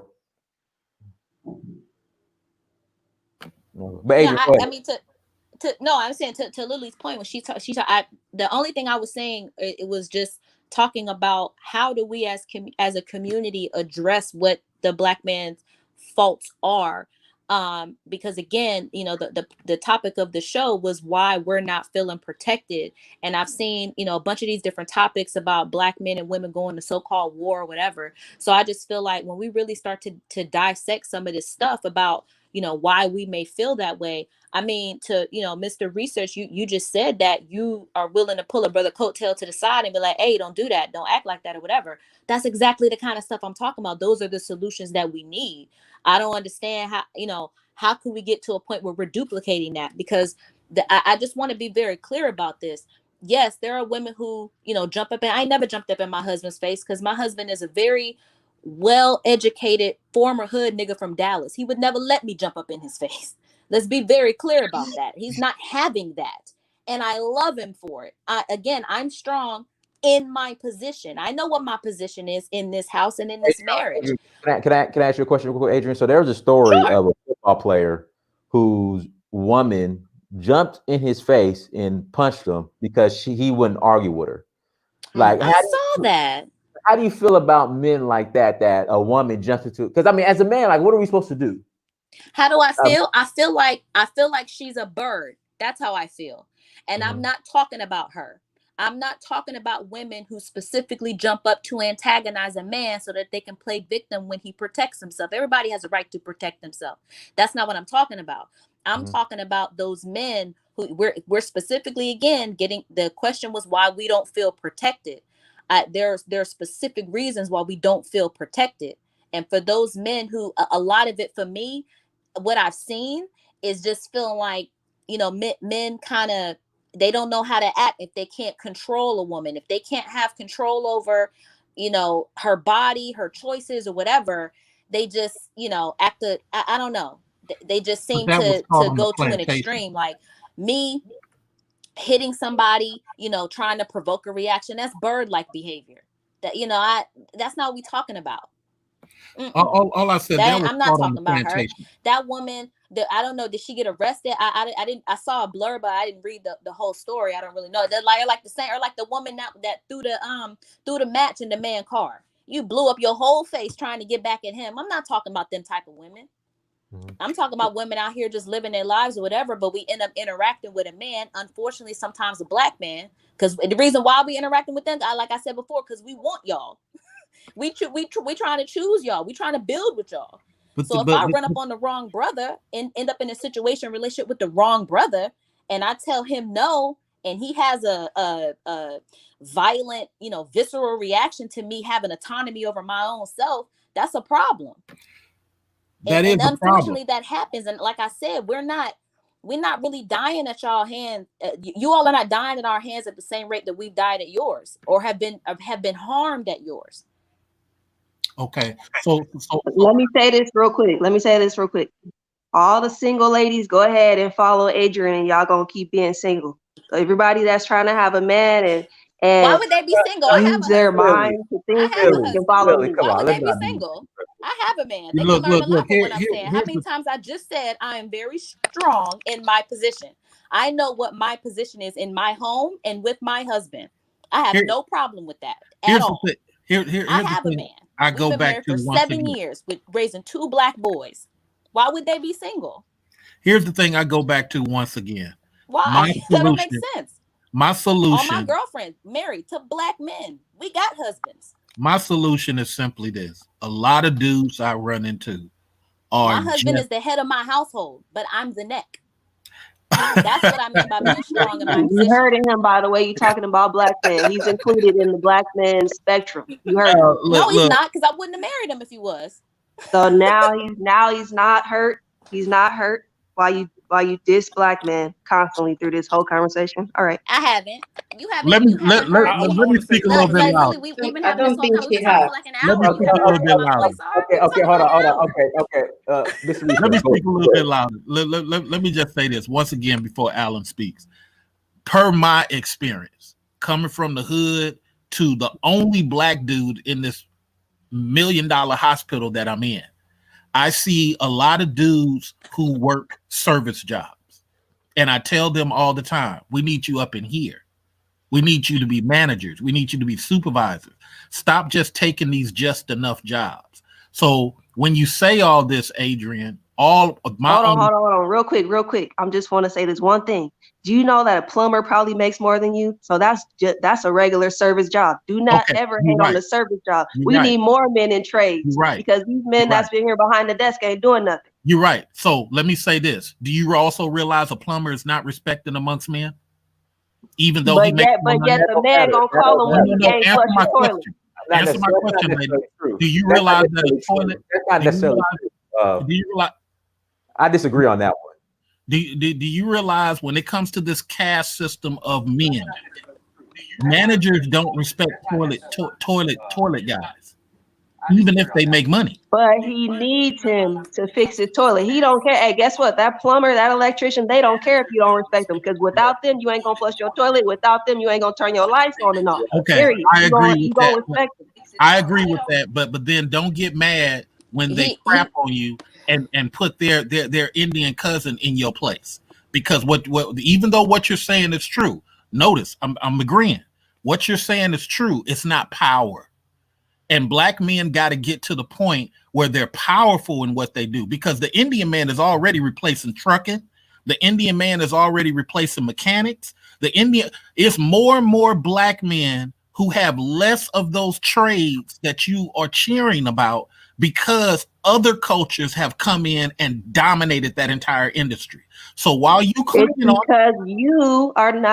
you basically put a lesser value on them. So they think, well, dang, my bro won't respect me if I go and get this job. Meanwhile, you in the high up, you the one signing the contracts, and you gonna skip right over, bro. You gonna skip right over him because you don't respect him. No, he don't deserve to get up there. Only person that needs to get up here is the management. That's our problem. How many people if you're in management, how many brothers have you helped get up? Or are you just gonna keep looking down from the hill? You just gonna keep looking down from them, or are you gonna help them up? Okay, can just one person speak at a time, please? I talk about that all the time on my channel. This year alone, I've helped 7 brothers get hired. So see, I'm known for that within Manosphere. Hey, hire each other. So you just accidentally jumped into the wrong pool. I actually do nothing but talk about black men need to hire black men. It means nothing if a black man has a contract. A contract is not a career. It does mean something because he has a company. Can you let him the black man making his own money while you something that you can get fired from. Hold on, Lily. Hold on. You wanted me to answer. I thought you wanted me to answer. So in conclusion, I hear for you, it's about the money. I'm looking at something greater than that. I'm looking at lineage. I'm looking at power. It doesn't matter if a guy has a plumbing company, if the Irish people run the whole county. It doesn't matter if a truck driver has a successful truck route, if the Indian dudes are slowly but surely taking over that whole two-stick operation.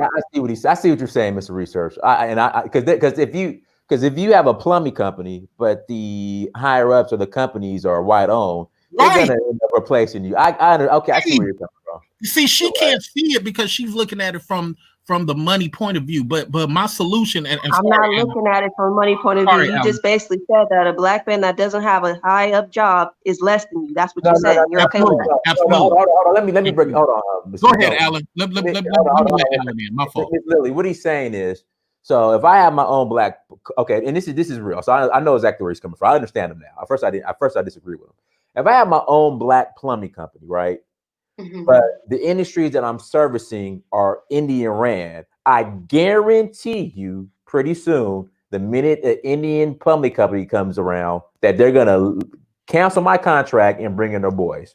But if these businesses are black owned and black ran, the chances of me still getting these contracts exactly. So I understand where he's coming from now. That's what he's saying. He's not looking down at the job. He's just looking at, look, we need to get in higher positions of power. Not saying you have to hire your plumber, but you need to get in higher positions of power so we can keep each other employed.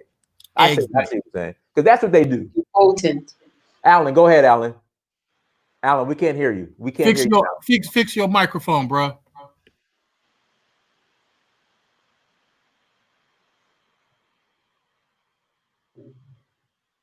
Alan? Say something. We can't hear you, Alan. Okay, must have been connection. Okay, really quick. So that's what I mean, Miss Brandon, is sometimes we men, we understand what other boys or sons are going through from a different point of view strategically. It doesn't mean that I think so many times when we use you guys' point of view, sometimes our men get stuck out there when they're trying to elevate. And that's all I was trying to say. But Alan, hold on, Brandon. Can I say something real quick? Hold on, Brandon. Let Alan say something. Alan, go ahead. Alan. His connection back. Alan. Yeah, y'all can Alan, hear me. we can't hear you. Alan, you got that we can't hear you, Alan. Go ahead, Alan. Speak up, man. It's all good. It's all good. Go ahead. We heard you say it's all good. No. Brandon, go ahead, Brandon. Go ahead, Brandon. Hey, so I understand what my wife is trying to say, and I understand what you're saying too, Dynas. And it does make sense to people who aren't looking at the full picture. Unless Alan owns a corporation to where he's the owner and CEO or COO of that corporation, he ain't nothing but an employee. Right. And if the white man owns your corporation, you could bring in 7 dudes. You could talk down to the plumber who's eventually going to lose his job to the Indian because it's Indian ran. But that's like saying you eventually going to lose your job to the white man because the white boy who owns the company, right? So what the black man has to realize is whenever you own the plantation, you own the plantation. And on the plantation, everybody is expendable, right? True. I'm not in corporate America, right? I'm not in corporate America, but I make a lot of money, right? And I was in corporate America, and like Dynas, I got out, and now I make more money than that. What we have to understand is that when we start talking about, well, unless they could come to the corporate meeting and all, I'm just as well spoken as anybody in corporate, right? Okay. But what I understand is that even if the guy who's a plumber working for this company, right, he can lose his job to the person who's of another race, right? But let me tell you about reality. Reality is if I'm a black man owning this company and I hire men from all different walks of life, when I send somebody out to fix on their stuff, I can say, well, look, it's an Indian company. Let's send the Indian dude who worked for me over there to fix on it. True. Let me go send a white dude over there to go fix on it. Just like the police station, when they in a black community, they send the black cops over there. True. When they're in a white, hold on real quick. When they're in a white community, they send the white cops over there. In Alhambra, where the Chinese live, they send the Chinese cops over there. When you have nation building trades under your belt, you're able to adjust and evolve with the changing of the times in the scenery. When you're just a person working a job, you are at the mercy of whoever's at the top. So I don't want to get into the realm of making other black men feel like they're less than because they don't fit in a certain square. Because in my mind, you ain't nothing if you ain't building in Africa. You don't own land in Africa. You don't got businesses in Africa. So to me, all you are is the agent of white supremacy. But I can't use that to tell you that you're less of a man because of that. Okay. These women gonna pick whoever they want to pick. And if they don't pick good, that's gonna hurt them. The women who pick well get rewarded with protection. The women who don't, they get rewarded with getting brutalized by other races. And as long as they continue to attack the women who are trying to teach them what's best for them, because they won't let a man teach them. So when the woman steps up and says, well, I'm going to teach you based on my experience of 14 years of marriage. When they attack her, what they're saying is their Eurocentric programming is of greater influence and of greater importance in their life than listening to their sister. Can't talk about female empowerment when you're not even willing to listen to another female unless she tells you exactly what you want to hear. And that's what I want. True, very, very, very true, Brandon. And I don't disagree with none of it. My only thing was answering Adrian's question on how can the women help. And that's a lot of times getting out of the way so they can be exposed to Brandon's message, Dinah's message, and so on. These guys hide behind us and then say that they're in the same category as men. And so what Adrian's confusion was, why are some of these men doing A, Y, and B? And I'm saying because those men don't have to really focus on some of the higher level things that they should be focused on as men. And that's only my thing was speaking to what Adrian said on what's the solution for those guys who can't handle whatever XYZ. They got to be around warriors. But you are absolutely right, Brandon. A lot of times the women are just simply not vetting these dudes or trying to pick dudes that they can control, which I think is Miss Brandon's point. Let me be quiet and let y'all speak. But see now when the man got on and had to help me out, you know what I'm saying? See, y'all gonna listen to him. I was saying the same thing, but y'all gonna listen to him. Okay. We just interpreted it different. No, Miss Brandon. We just No. He handed you your ass. Same thing. Oh my God. We got to start. I just have a question. Okay, if that makes you for Mr. Research.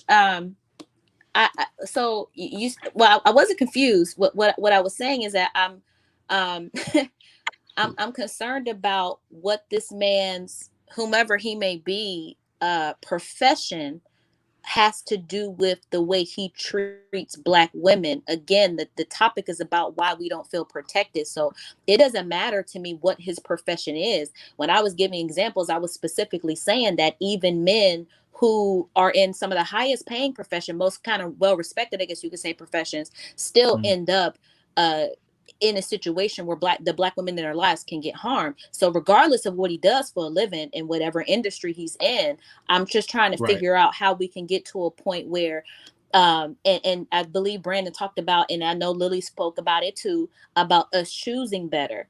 And I feel like, yes, that is absolutely true. We do have to choose better. But I'm asking, how do we get to a point where some of these brothers can just be better?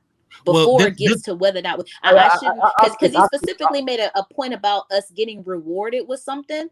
I'm listening to that. That's concerning to me, because I'm like, well, what does that mean? Like, if I choose a brother that doesn't have a certain profession, that I get rewarded with what? I'm not clear on exactly what that means. Again, I'm just talking about the treatment between the two, between the Black men and the Black women, regardless of what somebody does for a living.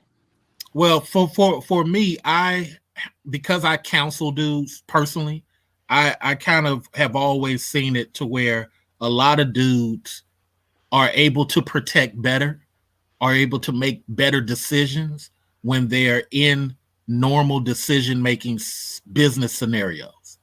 I find that percentage-wise, when dudes have to have critical thinking less, they act more physical. They act more verbal. Now, that's just my exposure to helping dudes since 2005. Other people might have a different experience. So that's why I put professionalism in it, because I run into a lot of dudes who don't interact with that type of thing on a regular basis. So getting control in the bedroom is extremely important to them. That's why I'm saying what I'm saying. But I do understand your point. It's just that it's hard to explain. It's a very unique thing seeing guys try to control women. I've seen it. And majority of these dudes don't have power in other areas of their life. Yes, there are outliers. Yes, there are outliers where there are guys who have money that do the same thing.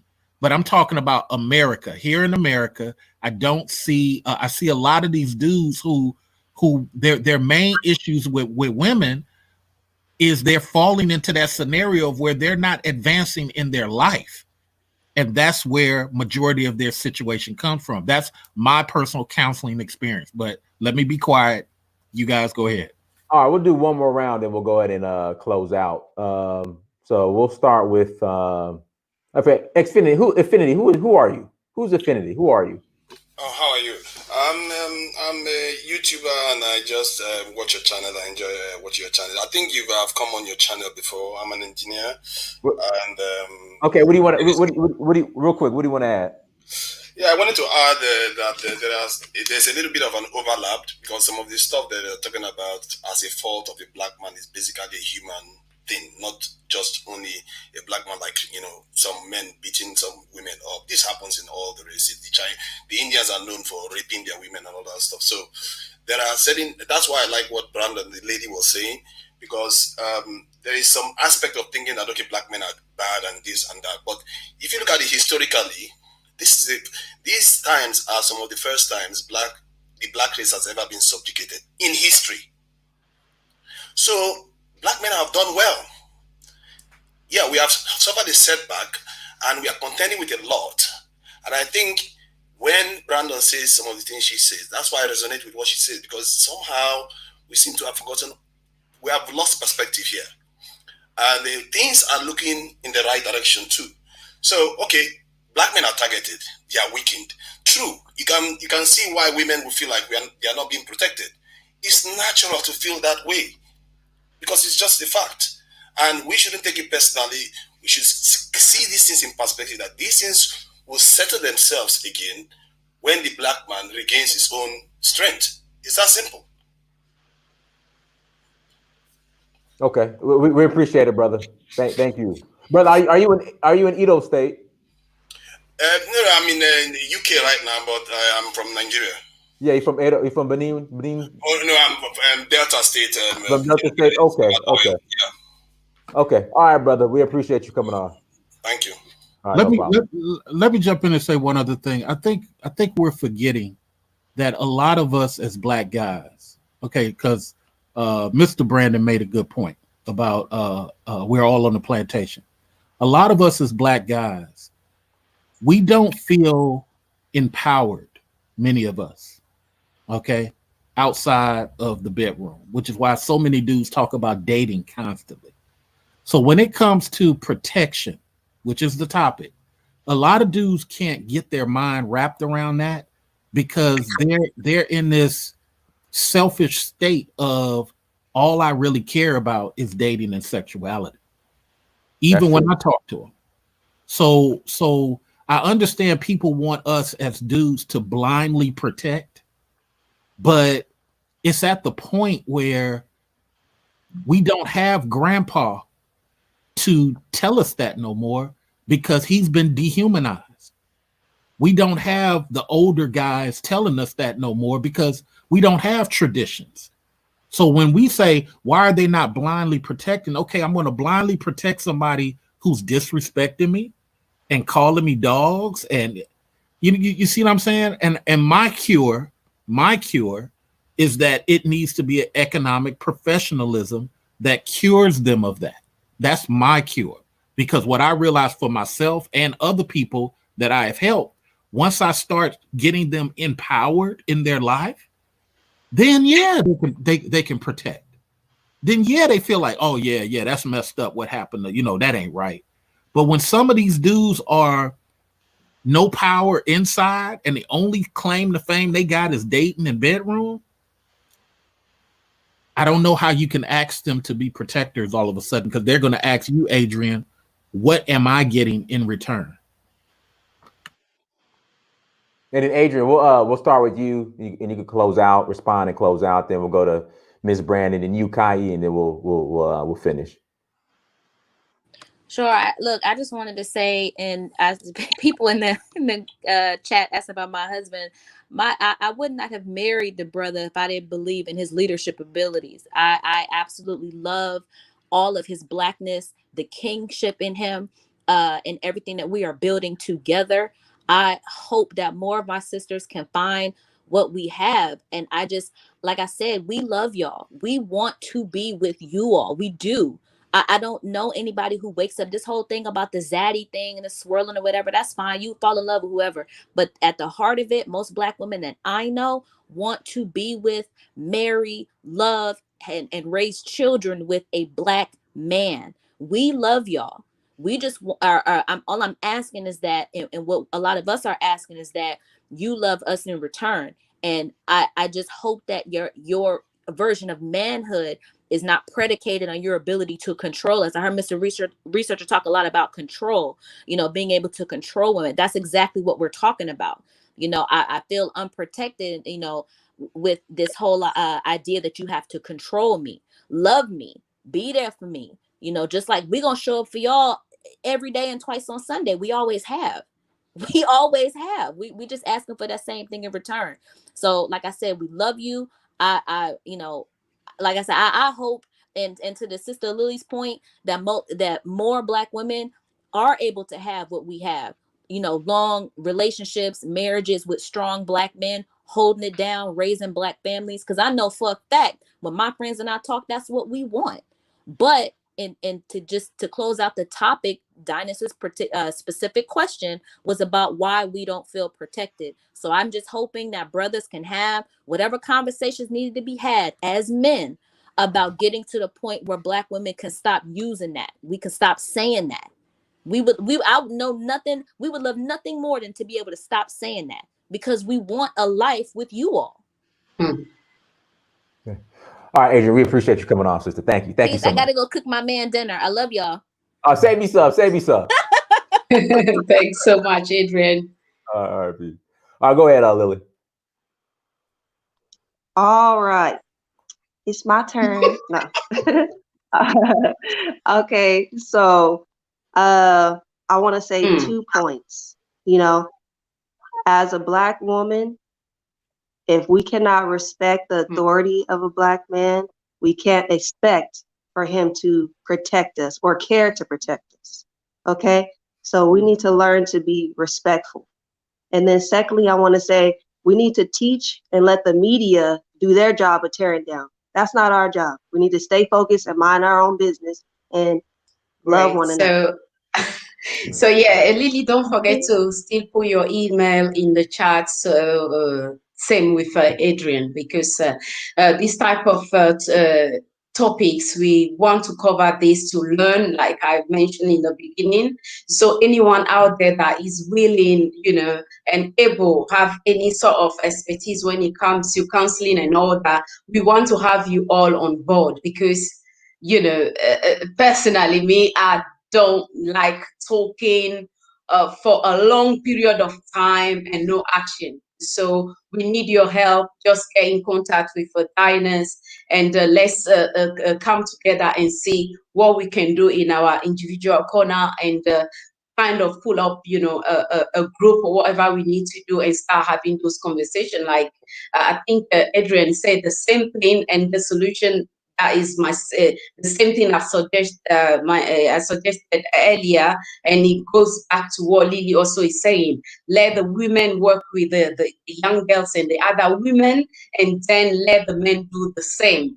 So that's very, very important. So let's not just go home, empty-handed. I'm sure we've learned a lot. I personally learned so much tonight, but I want us to take whatever we learn and actually start putting those things into practice. That's the aim of the stream. And please, guys, everyone here, I did mention in the beginning, if you are not aware of Placid petition, please kindly put that in the chat quick, so people can sign that petition, please. My book didn't fail. Guys, so I'm going to put this petition in the chat room. This is for, shout out to Blacksit, Juliet and Adrian over in Gambia. They are putting together a petition because they're very close. So where Black Americans can get automatic citizenship in Gambia. So guys, make sure you sign this petition, everybody. So, we can see this through. But in the meantime, everyone, thank you so much for joining. Really means a lot. Thank you so much, guys. Everybody who hopped on. Thanks for having me. No problem. Had a good time. Anytime. All right. So until next time, family, Dinah Samir, search for Huru. Thanks, everyone. Bye.